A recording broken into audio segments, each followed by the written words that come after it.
안녕하세요 여러분. 여러분의 학업 고민을 들어주는 인절미입니다. 매년 9월 초엔 9월 평가원 모의고사가 치러집니다. 더운 여름을 보내면서 어느덧 8월이 되었고 머지않아 9월이 되겠네요. 대략 3주가 남은 시간 동안 모의고사를 어떻게 준비하면 좋을지 얘기해보려 합니다.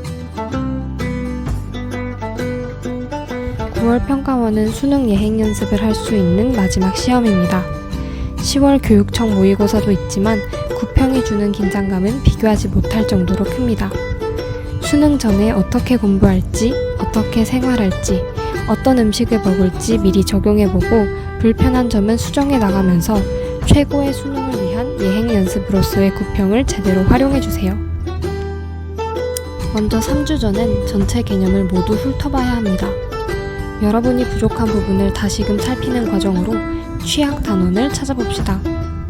구평은 전범위라 개념만 보더라도 시간이 꽤 걸릴 거예요. 여유가 있다면 사설 모의고사를 추가로 풀어보면서 틀린 문제가 많은 단원 위주로 개념을 복습해주세요.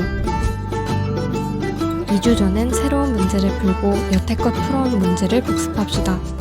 어려워했던 단원이라면 유형 문제와 심화 문제를, 쉽게 느껴지는 단원이면 심화 문제만 푸는 등 자신의 상황에 따라 적절하게 문제를 선택해주세요. 그리고 틀린 문제를 오답 노트에 옮기고 계속 풀어와야 합니다. 3주 전에 모든 개념을 살펴봤다면 2주 전엔 모든 개념의 문제를 풀어오되 어려운 부분은 더 공부하는 단계입니다. 문제를 풀며 찾은 부족한 개념도 이때 마저 공부합니다. 한국사 같은 단순 암기 과목은 최대한 이때까지 끝내놔야 마지막 주가 여유롭습니다. 구평인 만큼 최소 일주일 전부터는 생활 패턴을 수능에 맞춰주세요. 수능을 본다고 생각하고 매일 수능 전날처럼 일찍 자고 수능 당일처럼 일찍 일어나세요.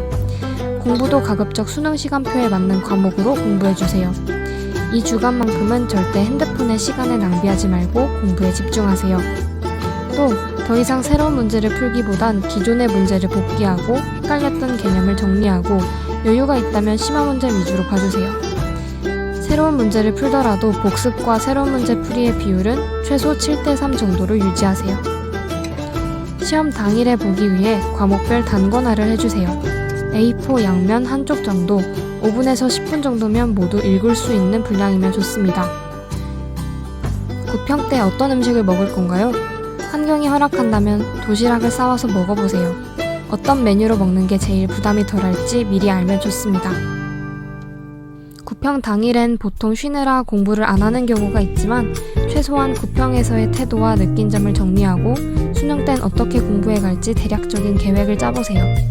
구평은 성적도 중요하지만 학습 태도 점검도 그만큼 중요합니다. 3주는 결코 많은 시간이 아닙니다.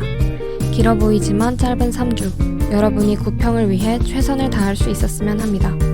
그 과정에서 도움이 필요하다면 언제든 말해주세요. 모두 힘내세요. 감사합니다.